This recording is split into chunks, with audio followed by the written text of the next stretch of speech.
I go immediately to the issue and control of the acquisition and possession of weapons. This file has been discussed already several times in this committee. There are 245 amendments tabled. I will give the floor to the rapporteur first, and then the shadows, and then open the floor for discussion. So, Mrs. Valero, the floor is yours. Tack så mycket. Ja, det är andra gången vi diskuterar det här. Thank you. This issue is being dealt with for a second time in the committee, or a third occasion actually. You all know that this is a sensitive subject. There are very different opinions. We have a number of opinions, a number of amendments on the opinion. I think the dialogue with the shadows was very good. This week there was a dialogue. I think we can agree on very many of the controversial issues in the Commission proposal. So I hope we can vote and get a joint opinion next week. What was really difficult was the question of weapons which are to be totally banned. We decided to make no proposal, but to leave it to the Commission to withdraw the proposal, or to come up with something new with different criteria. I know that the Commission is working on this particular article, so I won't be making any proposal on that particular aspect. I don't think that this. I think the lead committee will do that. I'd like to thank the shadows because I think we had a very good discussion, and despite our different approaches to the topic, we've been able to come up with good solutions. Actually, I would like to leave it to the other shadow rapporteurs so we can hear the other opinions. And another thing that's important, and this was very difficult in the debate at home in our countries, it's this unfortunate link that's been made between hunters and terrorists. Hunters have felt very much under pressure,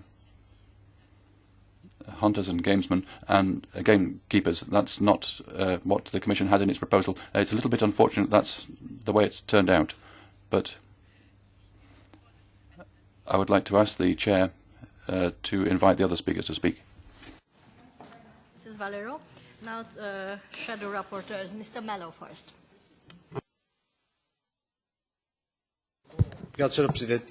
Thank you, Madam Chair. I would like to thank the rapporteur for her efforts, and I must say this is a lot of amendments have been put forward by the EPP, and those amendments, and there were a lot of them, and I understand the difficulty. Sometimes we only send in about three. So 3 compromise amendments, but a lot of them will not be able to be accepted by the rapporteur, but it won't mean that they haven't been considered for voting purposes. And I'd like to stress here what I think are the main problems with the proposal that hasn't got off to a good start, and I hope that we can get a better conclusion to this in the European Parliament. This directive is getting off on a bad footing because to solve the real problem, which is terrorism, by fighting the illegal trafficking in arms, means that we need to change a law that deals with the legal possession of arms, attempting to get terrorists. But we are instead we're getting hunters and sportsmen with this legislation, and all the talk is concentrating on the illegal possession of arms, but the fact of the matter is that this is really just an activity that is one of the most regulated throughout Europe.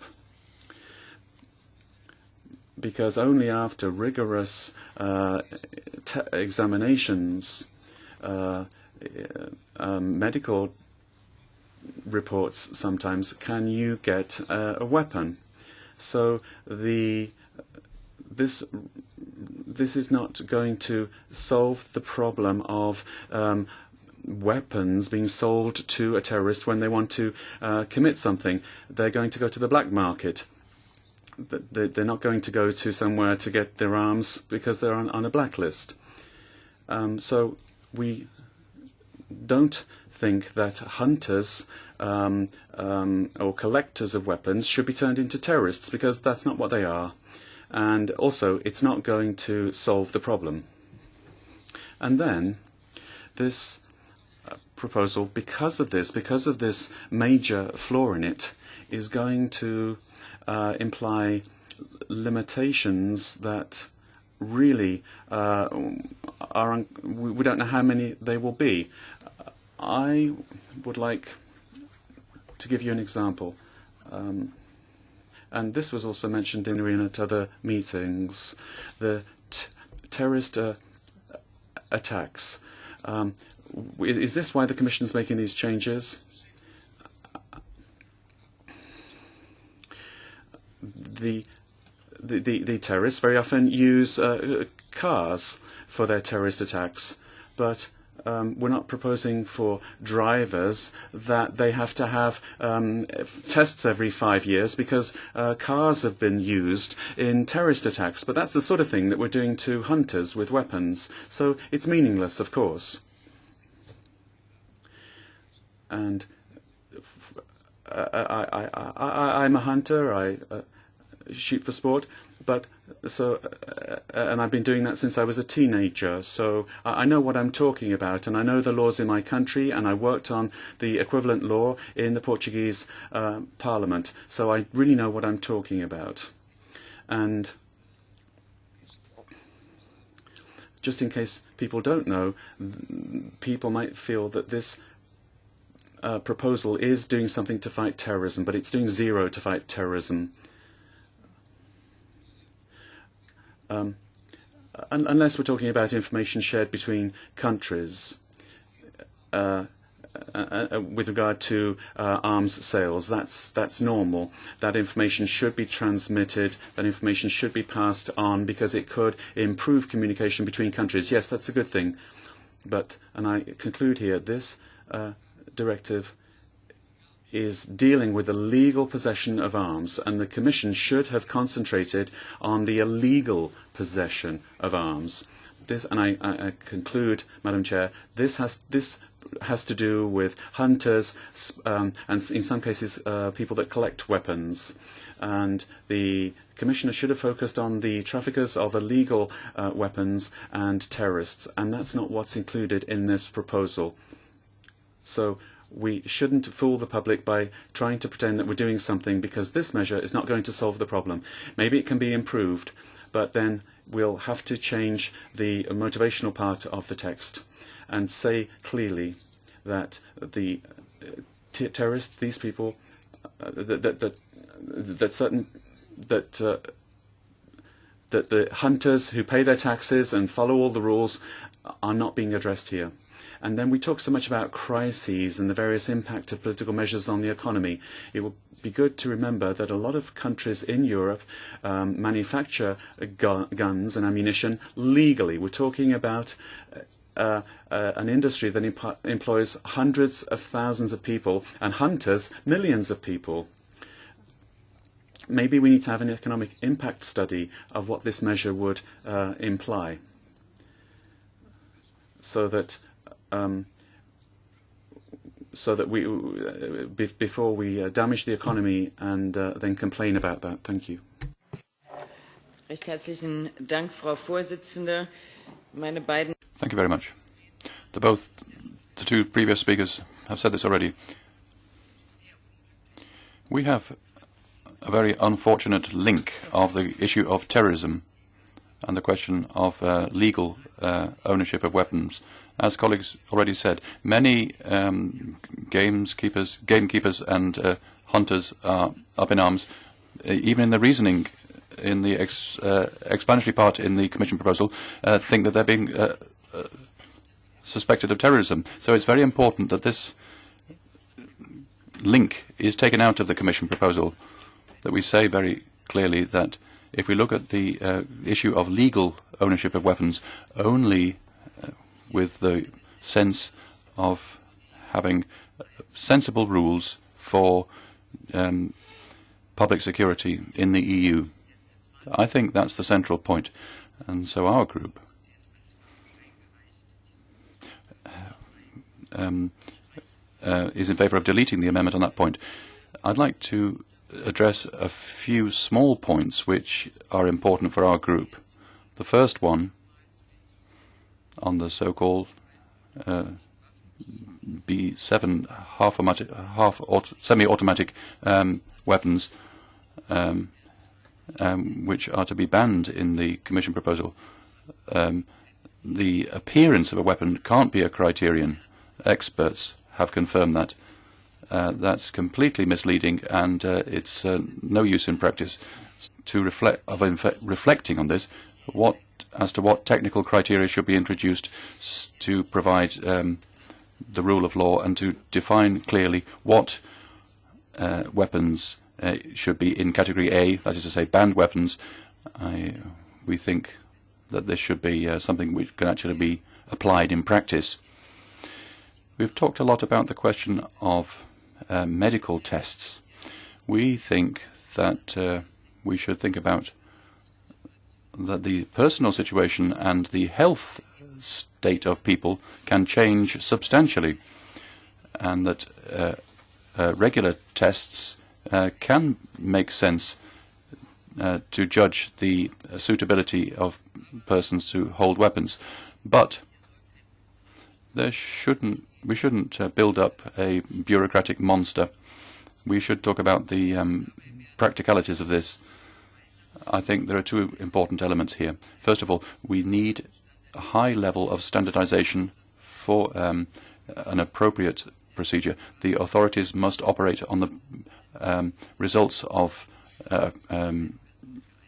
tests for appropriateness, whether people are suitable to hold and acquire weapons. Secondly, what's also important, that the authority, that the person who carries out the tests in line with the appropriateness criteria isn't made liable. A third aspect I'd like to address, the question of safe storage of weapons. So far we've had the situation that there is no European minimum standards for the storage of weapons and ammunition. This because under the SIS we have 500,000 weapons in the EU which are considered lost or stolen. And I'd like to point out the majority of these weapons were firearms in private ownership. In Germany, we've found from official statistics of the security authorities, the Federal Criminal Agency, that neo-Nazis have acquired an alarming number of weapons. So the member states must make sure in future that weapons owners take all the necessary measures to prevent weapons coming into the hands of those unauthorized persons. Fourth point, I think this would be an important measure, in particular for easing and tracing crimes. The question of labeling of the key parts of a weapon. The fifth point, which I'd like to talk about, which has caused a lot of concern, that is state-recognized weapons and collectors of weapons. It must be possible that these weapons can be acquired in an unaltered state if there's a cultural reason for it. there shouldn't be necessary to deactivate weapons because that would undermine the historical value of an item. Those are the most important points for our group, Madam Chair. Finally, I'd like to excuse myself if I have to leave the room. I have to get a plane and I won't be able to follow the entire discussion. Thank you. Mr. Halla-aho. Thank you, Chair. Colleagues have tabled no less than 269 amendments to the Commission proposal. I think this is very encouraging in two ways. First, it shows that this is a very significant issue for a very large number of Europeans. We all have received a lot of email from angry people. The Commission talks about an aggressive gun lobby in Europe. It's not a gun lobby that's writing to us. It's angry European citizens. When you attack people, they get nervous and angry. The number of amendments reflects the low quality and ideological nature of the Commission proposal. What is also encouraging is that most of the amendments are related to the same excessive details in the Commission proposal. It seems to be the majority view, for example, that there is no reason to ban semi-automatic sporting rifles or destroy valuable weapons in private gun collections, or stigmatize law-abiding citizens as a potential security threat. I think this general agreement could be better reflected in the compromise amendments by the rapporteur. It's important that we, together with the IMCO, send a clear signal to the Council and the Commission and also to the European public. The Commission has done terrible damage to the image of the European Union with this proposal, and it is unfortunately up to us to try and undo that damage.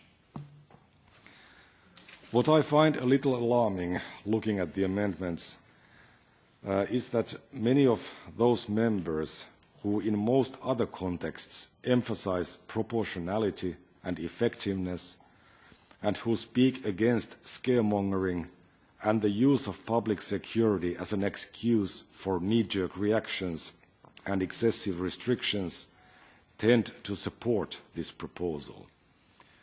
There is no impact assessment. The proposal would punish collectively hundreds of thousands of people who have done nothing wrong and ban and confiscate private property, weapons that are not used in crime or terrorism. Consistency and adherence to principles would be appreciated. Sharing of information, deactivation standards, they are a demonstrable security problem, and this is what we should focus on, not imaginary problems. Anyway, I am glad things are definitely moving in the right direction in the Parliament. Thank you. Thank you, Mr. Halla-aho. I don't see any other of the shadows present in the room, so I open the floor for discussion with other members. Mrs. Metsola.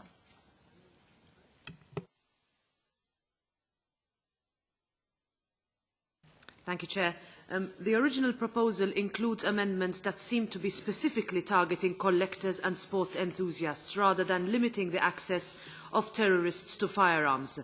Now, along with a number of our colleagues, I have tabled amendments to delete any link or association between terrorists and legal owners of weapons and the removal of references to genuine collectors as a possible source of traffic of firearms. I also believe that this proposal should better respect the principle of subsidiarity, in particular when it comes to medical tests. Additionally, we have reiterated our view that collectors are concerned with the cultural and historical aspects of weapons.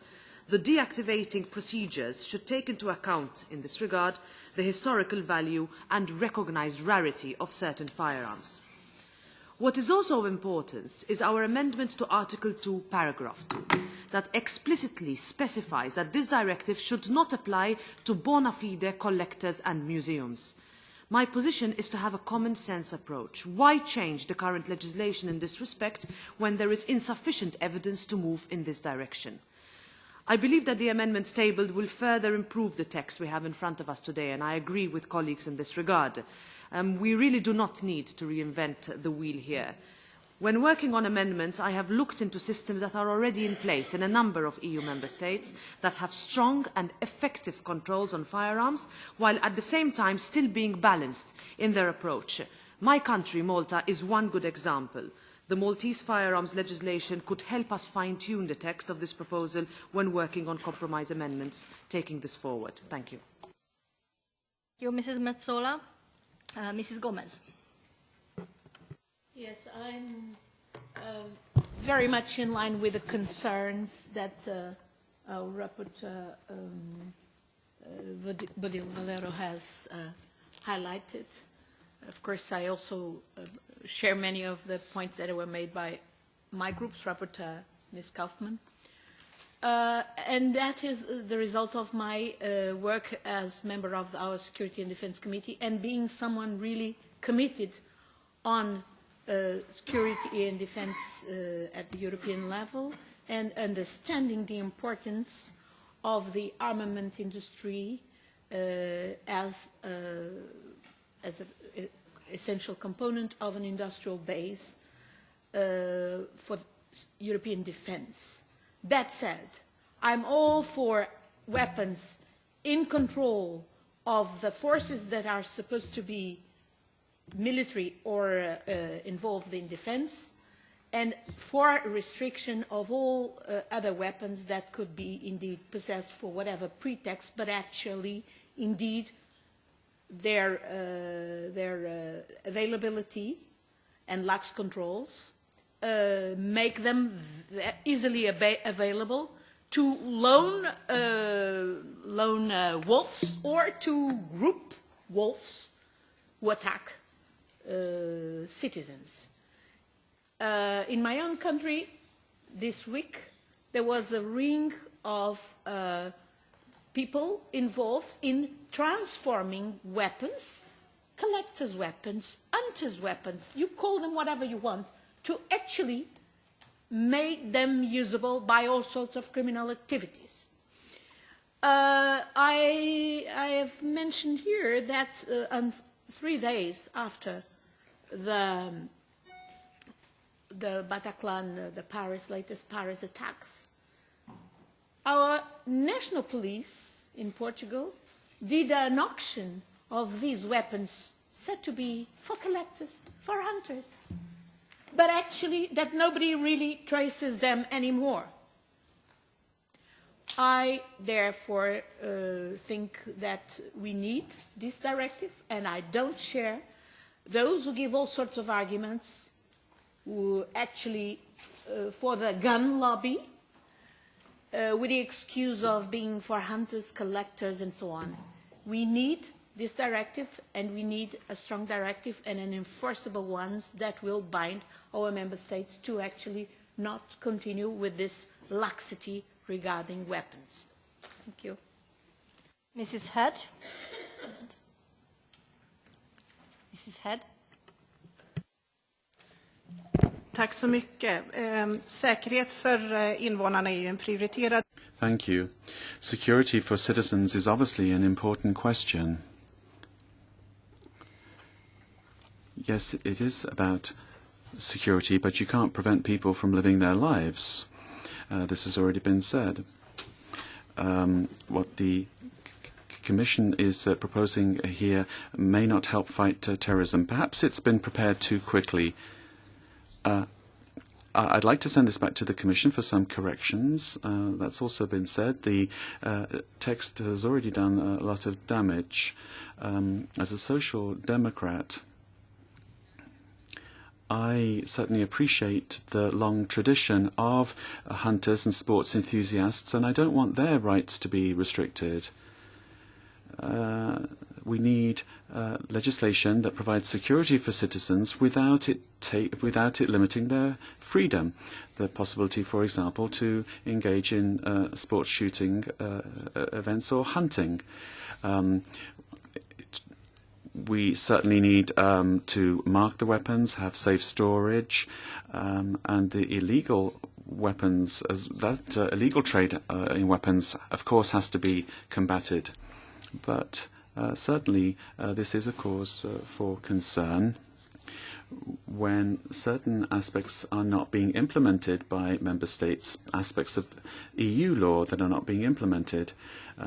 This has been said today, and I'm not very happy about the situation in member states.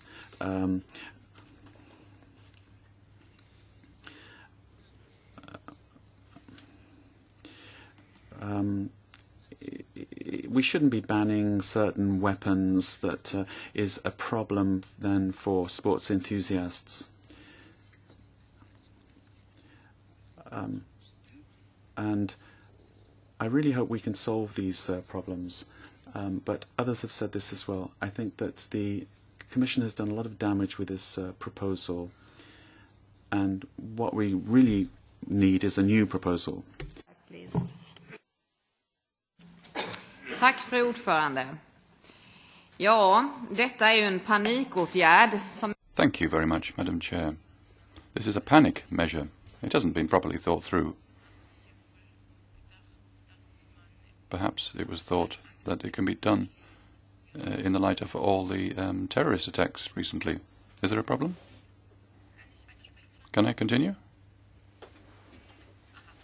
Okay. As I said, in Sweden, there are a lot of hunters, sports associations, and we also have the army, which also has to have certain types of weapons. We've got lots of emails, and there's been a lot of debate about this in Sweden. So what I'm asking myself is, has any terrorists who have been caught had an illegal weapon or a legal weapon? In Sweden, if you look at it, murder, 90% of murder weapons are illegal. That isn't the problem. So we have to see how all these illegal weapons are getting into our countries. That's the key point, and that's what we have to tackle.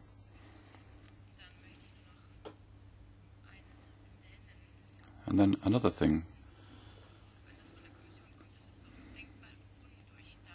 The Commission proposal hasn't been properly thought through. These similarity criteria of semi-automatic weapons which look like completely automatic weapons, that hasn't been properly thought through. It's just laughable. Another problem that I also encounter in Sweden, many immigrants, the criminal gangs, they use hand grenades from the former East Bloc. So you can see how weapons can be transported between countries. So I think that's it. Thank you. Thank you. Mrs. Corazza-Bildt. Thank you, Madam Chair. I think it's very important that we take terrorism and the growing illegal traffic of weapons very seriously. But unfortunately, this Commission proposal has not focused on the real problems, which is the freedom of people of owning legally weapons for other purposes than criminality and or terrorism. And this distinction, it's really important that we are now, I'm shadowing the main committee, IMCO, doing it both there and here with our amendments, although it really requires a substantive change of the text that we had. The worst that has been also turning a lot of pro-European citizens against Europe, and which is very, very unfortunate, has been the clarity, the lack of clarity on the category of firearms. That's why I think it's extremely important that we keep the text, we keep the situation as it is, and we don't change the categories between the so-called semi-automatic weapons B7 and the automatic weapon A7.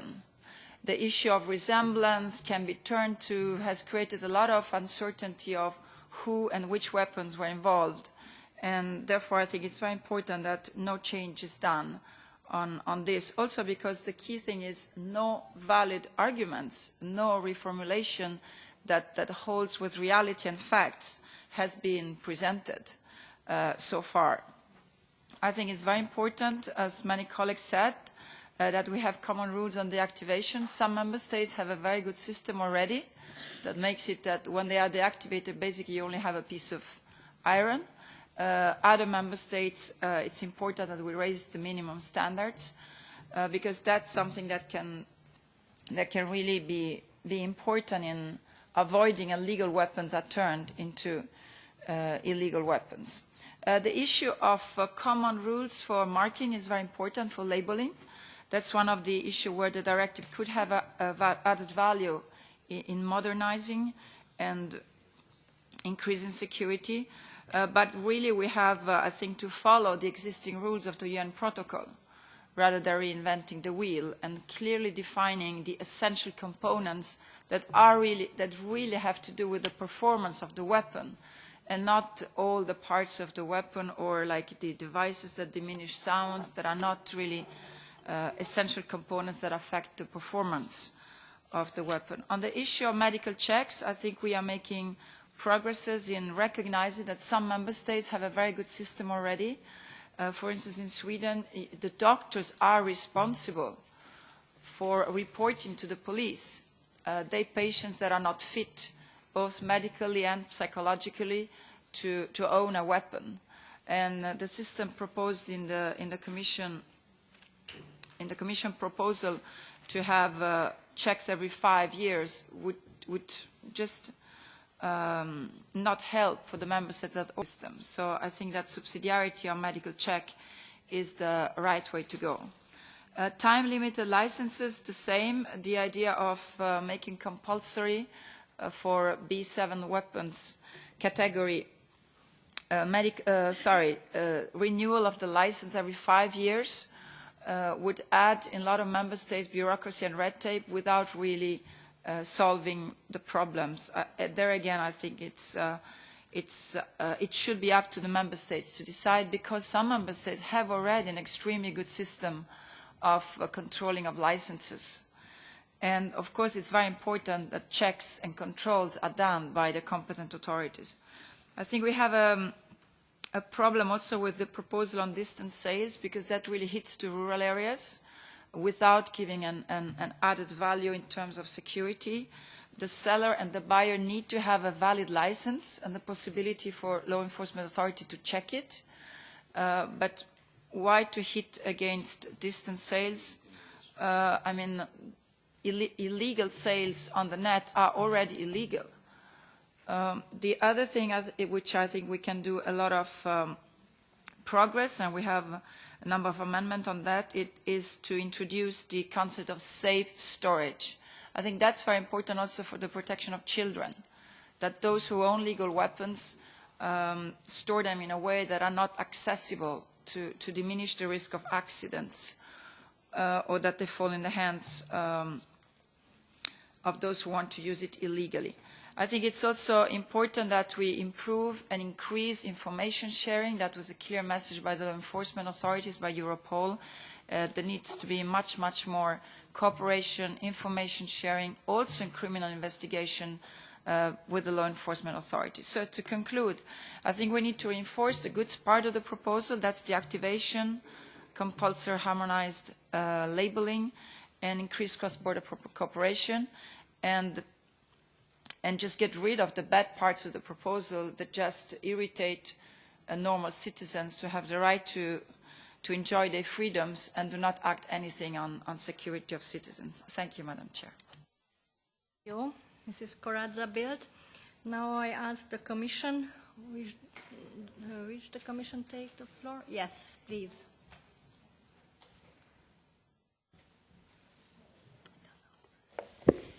Yes, thank you, Chair. Just a few remarks on what I've heard. Let me first of all thank the rapporteur for the draft opinion which we have seen, which supports indeed many parts of the Commission's proposal. Let me, before I go into detail, say a few words on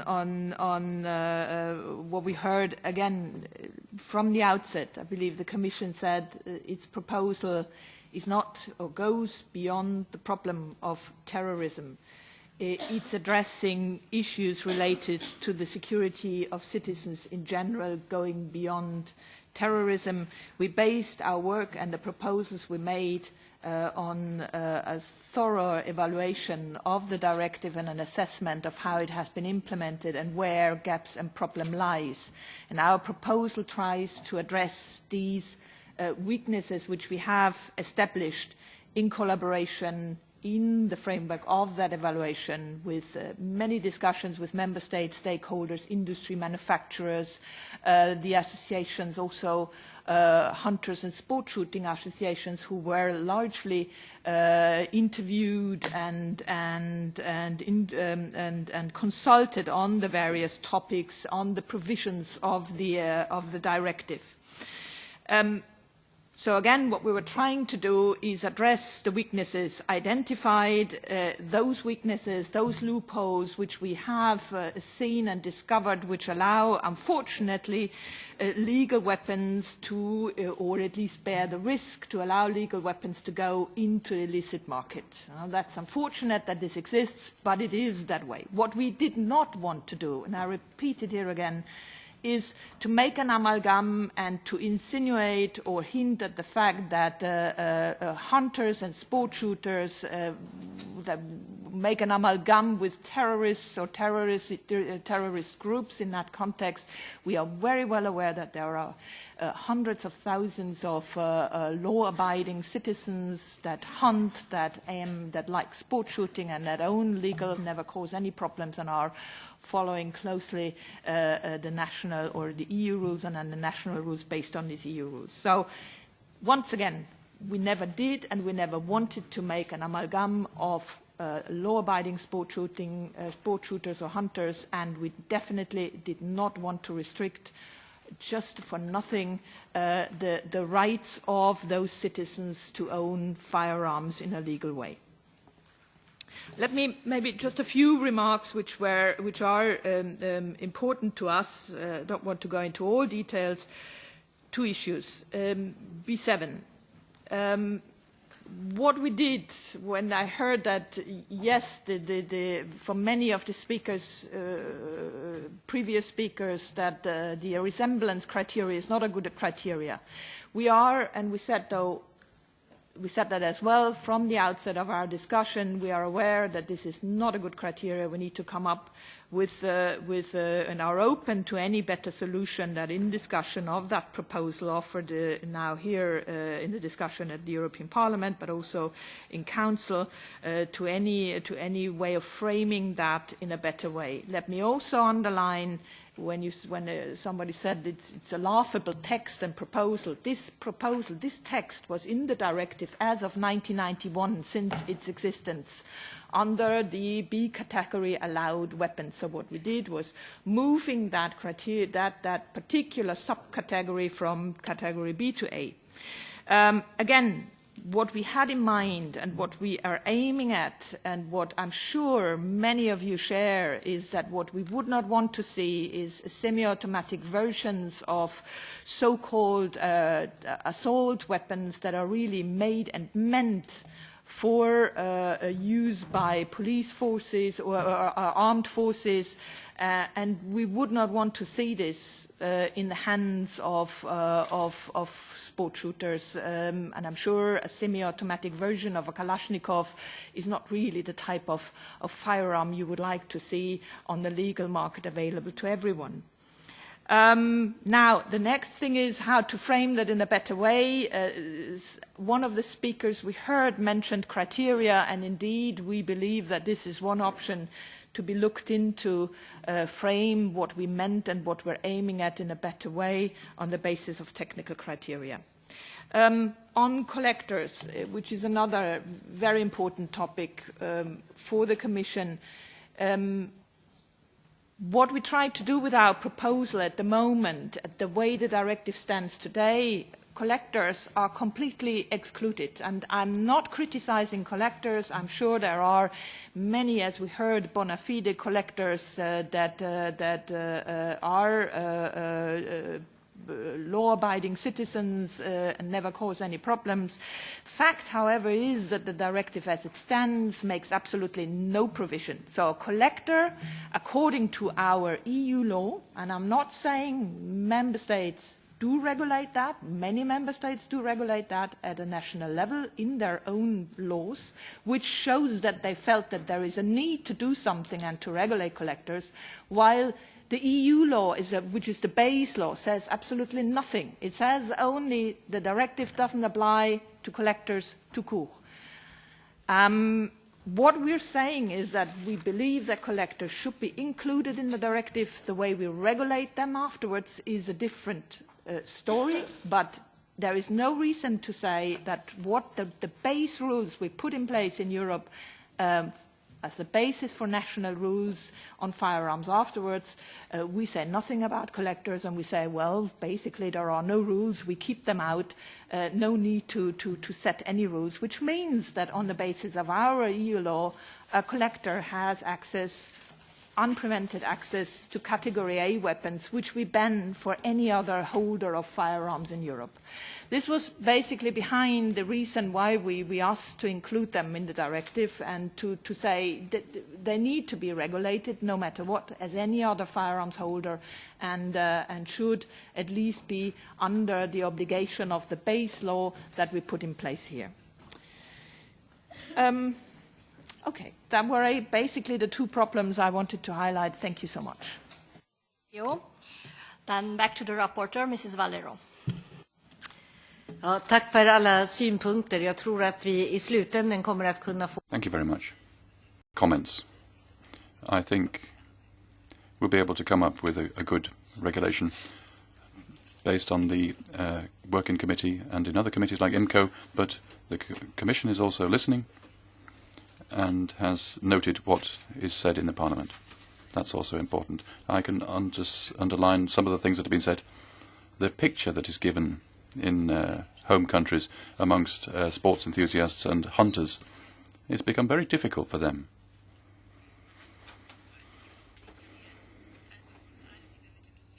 And we're very much aware of this. They think that I perhaps certain amendments, which isn't the case. But there has been a curious debate, and a lot of rumours have been going around. It's good that the Commission has said that this wasn't the intention to get things mixed up. Terrorists and sports enthusiasts and hunters, that is. Another important aspect, we come from different groups, but also from different countries, and there are different rules.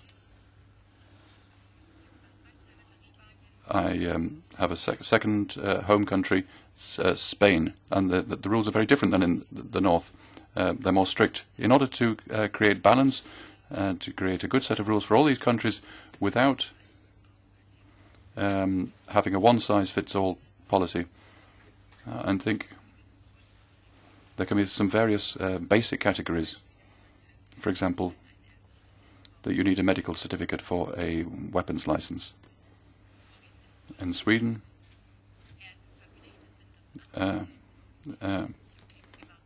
doctors have to make a notification, but it doesn't always work. That means to find a similar model so that there's better control of this mental and psychological health of weapons owners. I think we've been looking for a good compromise amongst the shadows, and we can vote on that in the light of the different models, as I say, in the member states. Very much, Mrs. Valero. Thank you, colleague, for the interventions.